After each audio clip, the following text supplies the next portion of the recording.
Welcome back, everyone. This is Little Shop of Nerds. I'm Mike. I'm Julia. Today's Scent Jules. It's medicine. I'm excited to talk about this one.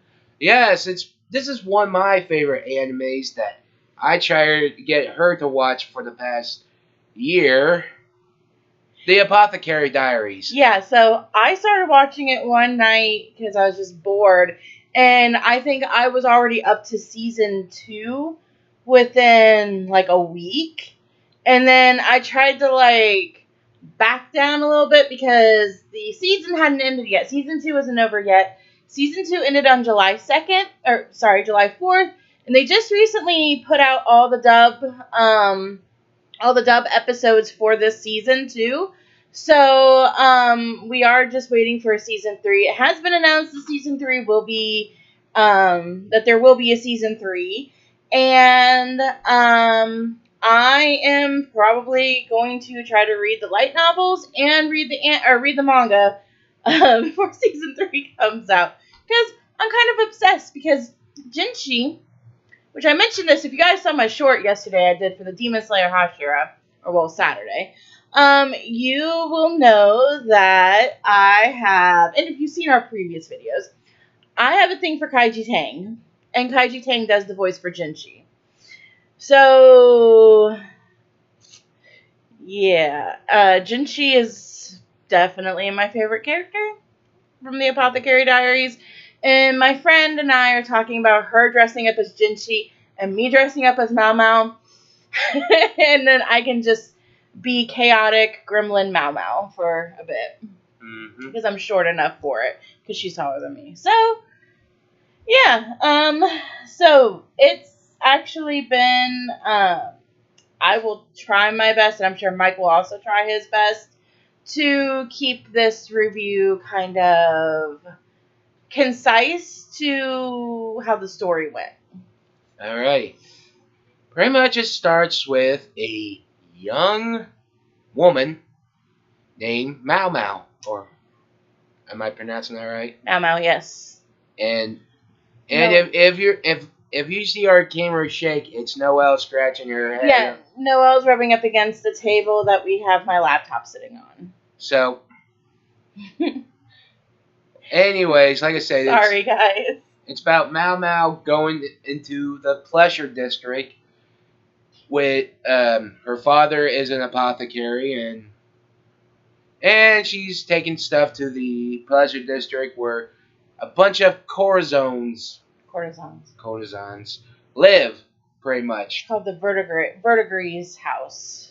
And the the old lady keeps trying to put her in there, but doesn't work. Then after she's dropping her stuff off, she gets pretty much kidnapped by a bunch of traffickers. Yeah, because she stopped to pick some herbs, and then they found her, and then they kidnapped her, and they sold her to the rear palace as a servant. And there's two of the concubines currently have children, by the emperor. They're the high concubines of the high courtesans. They're the ones that the emperor visits. Yes. A lot. And one of them had a baby girl, and the other one had a baby boy, but the baby boy passed away. The children got sick, I do believe, and Mao Mao had to she figured out what it was eventually, and it was the face powder that they were wearing, the makeup, because back in the day, makeup used to be toxic for you, and it would kill you. Yeah, and Queen Elizabeth I was one of the most notorious women who would wear makeup that was completely toxic to her. Yep. And the baby boy ended up passing away, and her ladies in waiting were like dicks. Yeah. Also with Lady Liwa. The little 14, yeah. So the Emperor does have a 14-year-old courtesan, but he never touches her. And there is a reason for that I'm not going to get into because that's going to come up in season 3, and I kind of already had spoilers for me from Facebook. So Yeah, and also besides that, also he likes. I think he said he liked big-breasted women too. I think so, yeah. And so I'm like, Yeah, so Lady Liwa was actually the former Emperor's concubine because he was a PDF file. And at first I thought that maybe he had some type of mental disability that didn't allow him to really connect with women his age, and that there was a reason why he was connecting with women that were, or girls that were younger than him. But now, now that I have gotten further into the series and I'm learning more, I'm just kind of like, he's kind of creepy. So, yeah. yeah, that's, Oh yeah, and it's. and I'm not saying that if he did have a mental disability that it would have been okay. I'm just saying that there might have been something there that kind of just fucked with his brain, but he's gross. But Yep. what are you gonna do? Yeah, but either way, Mao Mao's always around the rear powers, helping out everything to make sure people are safe, not sick. And there's a couple times that a couple of the surgeons got worried because she had marks on her, but she had those marks because she was testing poisons, snakes, everything out to. Make her medicine better. And here's the thing, like if you give her like a piece of a thing of silver, she's like, nah, no. If you give her a plant that's poison, she's like, ah. Yeah, so Mao Mao loves everything that has to do with poison, basically. So she was the one that found out, the makeup was toxic. And she did manage to get everybody to throw out the makeup, except for Lady Li Shu, who was the woman that had the son that passed away. She was the only one that,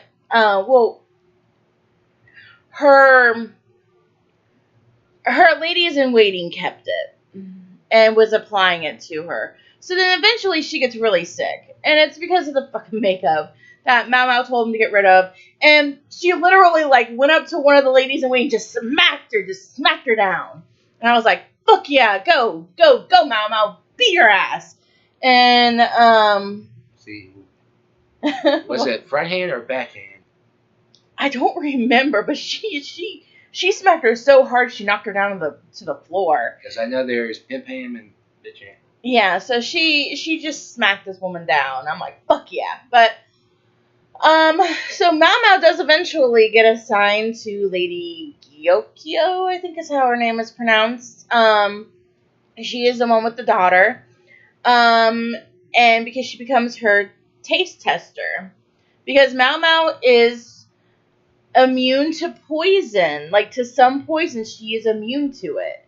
Because of all of, the poison that she's ingested and cured and stuff like that over the years. So but she can taste it, almost immediately. Mm-hmm. So how she gets found out, because a lot of the servant girls can't read, they can't write, that type of thing, and Mao Mao was the only one that could. She was sending out notes, and Jin Shi was tasked. He is a eunuch that was assigned to the rear palace, and he he had a sign that says, "You with the freckles, stay behind." And nobody else knew what it said except for Mao Mao. So then Mao Mao was found out and stuff like that. So, like I said, she became Lady Gyokyo's taste tester, and a lot of her time has been spending time with them, helping you know, solving mysteries too. She was solving some mysteries.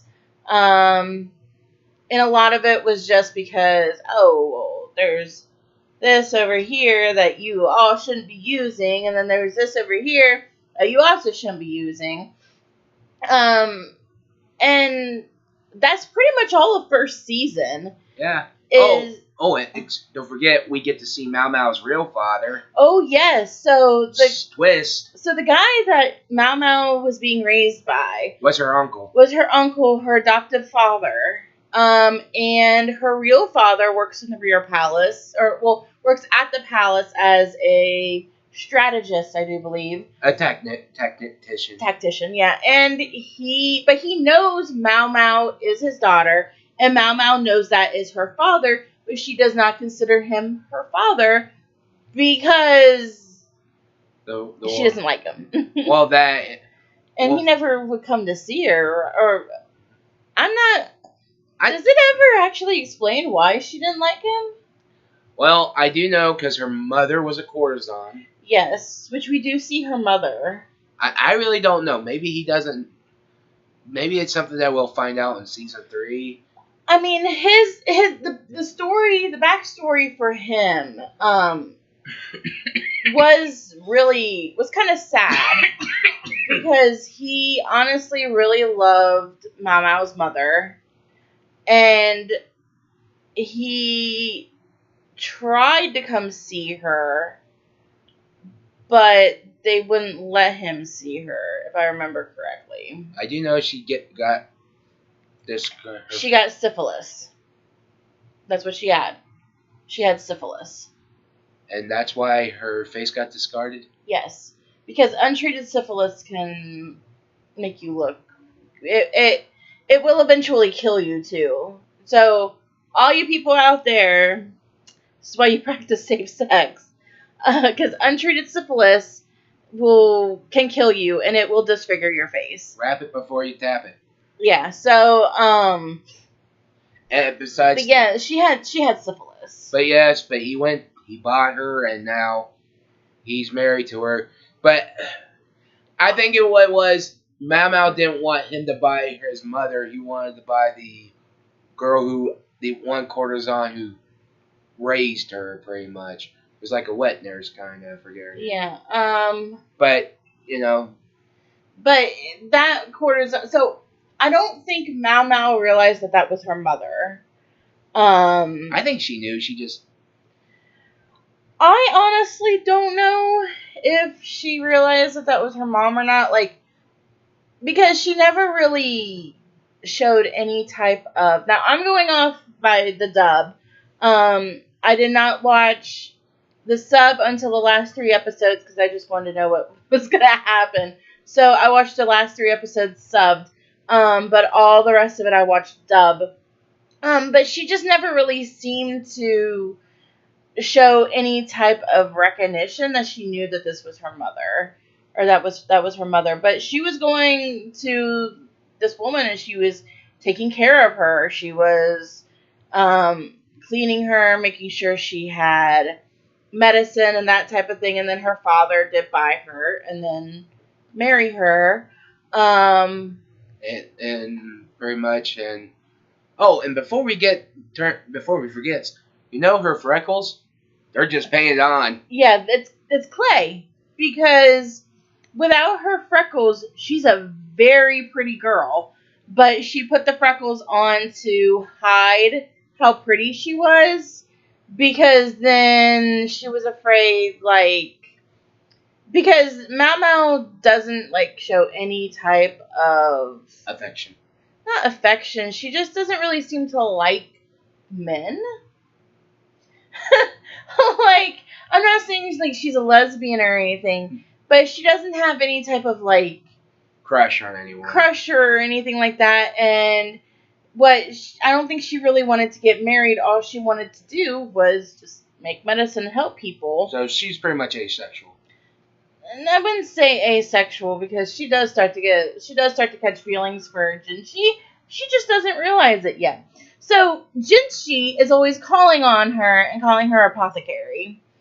And he kind of starts to catch feelings for her, but he doesn't realize that he's catching feelings.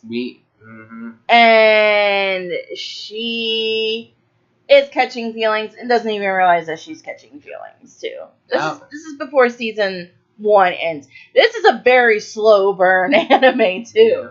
All right, now we get to season 2. Yeah. So, we don't want to forget about the guy, Boston. Boston is Gaoshin's son, and Gaoshin is a eunuch that accompanies Jinshi everywhere. From what I heard is that he basically raised Jinshi, Gaoshin did, and Boston is his son. Boston gave Mao Mao a hairpin at the same time that Jinshi gave her one. And he did help her get out of the rear palace, I think, to go see her father. So from what I heard, Boston is going to play an even bigger role in season 3. But you know what's funny? Boston has kids, and he's a eunuch, but I think this was before No, Gaoshin has kids. Okay, sorry, Gaoshin has kids. And I think this was before he was a eunuch. Yes. But either way, he says he has kids and grandkids, and I'm like, dude, you look like in your 30s or 40s. He does, yeah, but remember, people back then, like, because, I mean, this is like, I don't know what dynasty this is, but this does take place in China. And a lot of people got married real super early back then. So it's a good possibility. I mean, he might have just like had like kid after kid after kid, but Boston is at least a young adult. Right. Well, and he's in love with a courtesan too, if I'm remembering correctly. It might have been somebody else. Should we describe him what a eunuch is or not? Okay, so a eunuch is a guy that has had his balls chopped off. So, does he, like, he still has the shaft, but he has no balls. So, kind of like Okaroon and Don. Yes, kind of. Oh, except he did get his one ball back. Yeah, so I always thought a eunuch was somebody who was completely castrated. But then I was like, wait, no, because they have to pee somehow. So they just have their balls cut off, chopped off, whatever. Have their balls removed. Mao Mao's adoptive father, is actually like that. He is a eunuch. Ouch. Gaoshin is a eunuch as well. I don't know how long Gaoshin has been a eunuch, because I think it was just recently that Jinshi entered the rear palace. So it might have been somewhat before before Jinshi entered the rear palace, because no man is allowed to enter the rear palace unless he's a eunuch, except for the emperor. Yep. The emperor is the only one that can enter the rear palace without, being a eunuch. But there is an exception to that.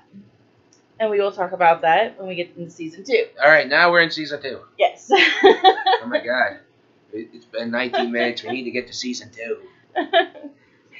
So, season 2 basically starts off with, they had found this cat, I do believe, at the end of season 1. A calico. Yeah, so they named it Mao Mao as well. I thought it was Momo. No, it was Mao Mao. Because it was Mao Mao and Mao Mao. Because Mao kind of sounds like meow. So, Mao Mao. Well, I know, wasn't Mao Mao acts like a cat. Yeah. She's got that gremlin energy, and I love it. The chaos gremlin energy. Yeah. Well, she makes the funniest noises too.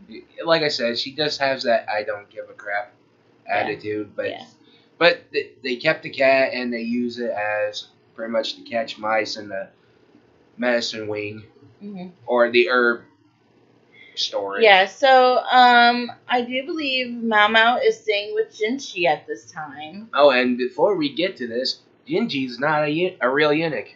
We weren't gonna get to that yet, Oh, Mike. You ruined it. God damn it. So you can tell he's, Mike ruined it. Well- Jinchi is not a eunuch, but we don't find that out until much later when I was gonna bring it up. Yeah, well, you find out in the first season too.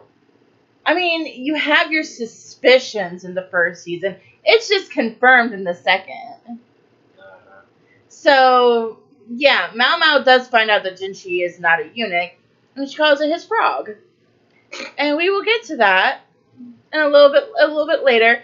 That's where we get one of the best scenes ever that just had me foaming at the mouth. Because I'm like, holy shit. So, Well, yeah, and like I said, this season got us more characters like She's Sweet. Prince or Lady Lolan. Yep. We'll get to that a little bit later. So, Lolan is the Emperor's new courtesan. And we do find out that Li Shu's ladies in waitings were bitches to her. And I'm not going to get much into that because a lot of it's going to be from season 3 that I have, I've learned. Yep. So, or we're hoping that there'll be more of this in season 3. But, so, she, this is her spending time with the one girl that she made friends with, and then she's Shui, and she's Mao Mao is trying to become like a lady, or not a lady in waiting, a court lady, but she fails, and she goes back to helping out Lady Gyokyo because Lady Gyokyo is pregnant. But it's a secret that Lady Gyokyo is pregnant. Yes. And there is a part where Mao Mao goes to some sort of gathering with Jinshi and Gao Shun and Basen, and they go to, and it's by Lolan's father is hosting it. And there was a gun involved where they tried to kill Jinchi. Him and Mao Mao fell and they're in a cave. That's when Mao Mao finds out that he's not a eunuch and he is fully intact. But there's a reason for that, and there's a reason for why he is in the rear palace. And I can't tell you that yet because we're not at the end of this of the video yet. Yes. Because we find out at the end. Well, we already know, but Mao Mao doesn't know, but I just want to keep y'all in suspense if you haven't seen it yet. But I know before that there was like a riddle they had to solve at like a palace, and it turns out the lady who made it was colorblind.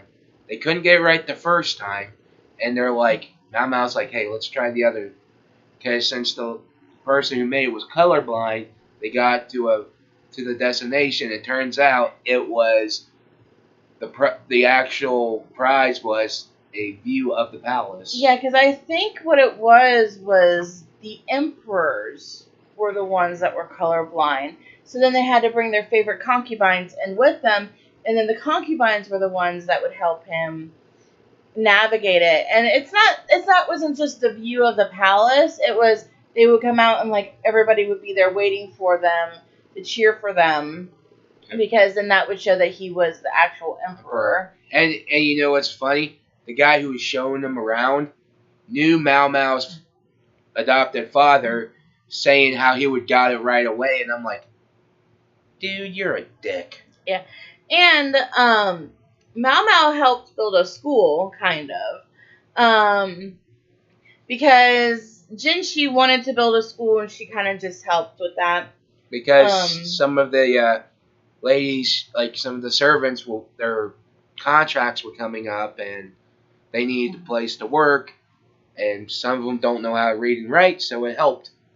Plus, there was like this novel that was going around Dirty. that everybody was into. So Spicy. that was their way of oh, well, I can learn how to read. I can read this by myself and don't have to wait for somebody to read it to me. So after Mao Mao finds out that Jinshi is not really a eunuch, she does eventually get kidnapped. Because there was this one lady this one court lady. Her name was Surin or something like that. She killed herself, but not really. Like, she was able to come back. It was like a resurrection drug or something.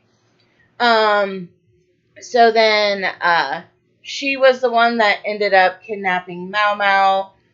And then we find out that Shishui and Lolin are the same person. Also, Lolin was pregnant, but she was taking a drug to make her have an abortion because she didn't want to have a child by the emperor. So Mao Mao was taken to the village that they own or run or whatever, and she wasn't like really held prisoner, but then she found where they were making guns, and then they took her prisoner, and then she had to make an immortality drug, but she really couldn't do that. Jinshi and the army came to save her, and this is where we find out that Jinshi is the imperial prince. He is the emperor's brother. And that's why he is not a eunuch and why he is allowed in the rear palace. Because he is part of the royal family. Yep. But they do save Mao Mao. We think that Lolin gets shot because she left a scar, or she left a cut on Jinshi's face. And that is immediate execution if you harm a member of the royal family. Oh, yeah. And so Lolin's father dies. Lolin killed her mother. Well, her mother kind of killed herself because she used the gun. The gun kind of backfired on her, and she got a lot of shrapnel stuck in her face from the gun when the gun kind of exploded back on her. And then Lolin gets shot. Because she hurt Jinshi. You were going to say something. Well, I was going to say she's going to get shot. But besides that, before... Yeah, Lolin. Yeah. Yeah. Well, you'll find out soon. Yeah, so she falls off. Now I remember. I forgot. Jinshi can be also a nutcase if you do something bad to Mao Mao. Yeah, because he cared. At this point, we know... I think it was probably the point where they fell into the river, and then they were in the in the cave. I think that's when he realized that he had feelings for her. Yeah, and I do know when they took Mao Mao, Jinshi went to try to get some answers. I think he got to a lady in waiting or something, knowing that it wasn't the real one, because he says he pay attention to detail to everything because that's his job. Yeah, because Lishu's ladies not Lishu's, Lolin's ladies in waiting all wore the same makeup. They wore the same clothing. They did the hair the same way. And that was so that they could pretend to be Lolin when she was going out and just acting like a servant girl. Because that's how they met was... that's how Mao Mao and Lolin met was... Lolin was acting like Shishui, a servant girl. And it's just... it's just crazy because... I don't know, you just weren't expecting that because that was a big twist. Yep. To me it was anyways. And so she gets shot, and she had also, the children that were in the fortress um, they were fed poison. So then she thought that they were dead. Well, there was this really sweet moment between Mao Mao and Jinshi, and then they heard like a sound, and then they realized that all the kids were still alive. They had just been fed the resurrection drug. They did not kill, or they did not execute Surin, or whatever her name is, Shishui's sister. They did not execute her, and they did not execute the children, because one of Lolan's final requests was, don't execute the ones that have already died once. And so the Verdigray house ended up taking in the little boy. It was Lolan's little brother. They ended up taking him in. We also find out that Siren is the former emperor's daughter, I think it was. So there was some, there's a lot of messy stuff. You just kind of got to go watch it yourself to actually understand it all, because we really can't explain it the best. But we do find out at the end of the last episode that Shishui is still alive. Because the hairpin, because Mao Mao gave Lolan her hairpin, one that Jinshi gave her, and she gave it to Lolan and was like, I want you to come back to me. And she was like, okay. Well, she had it on her. The gun, or the bullet, hit the pin, so it didn't kill her. But then she ended up trading it for something else, because Shishui really likes insects. So, and eats them. Some of them, yeah. So, yep. That's where it ends. There was a really cute scene that pissed me off, because Jinshi and Mao Mao were about to kiss. He did bite her neck, and I'm like, oh. And then they were about to kiss, and then the little boy came running in and interrupted them. Cop block. And then Jinshi ends up falling asleep on Mao Mao's lap, because he was tired. And that's pretty much how the second season ends. Ready for the third. Yeah, so when the third season comes out, we'll definitely do a video on that. But this has definitely become one of my favorites, and I binged this shit because I love stuff like this. I love shoujo, I love romance, I love drama, and this pretty much has all of it in it. So, but it does kind of give you kind of like a glimpse into how imperial China was back in the day. Yeah, and pretty much so. But hey, like I said, I like it. I give it a 10 out of 10. Go ahead and watch it. 10 out of 10. And I'm definitely going to read the manga and read the light novels, because I just got to find where I can find them. So, yeah, it's just, it was great. Alright, yep. Like and subscribe. Put down in the comments that if you like the anime, put it. If not, put it. If you got any stuff you want us to watch, go ahead and put that in the comments below. It's actually been a while since we've done anything on anime. Last time was like beginning of May, when we did Porco Rosso. That was the last time we did anything anime related. So it's kind of nice that we were able to get back to anime. But yeah, like what Mike said, if there's anything you want us to watch, put it down in the comments below. Want me to give next week's hint? Go ahead. Excuse me. Next week's hint is going to be Diary. So, see if you guys can figure that out. But yeah, so we will see you guys next time. Bye.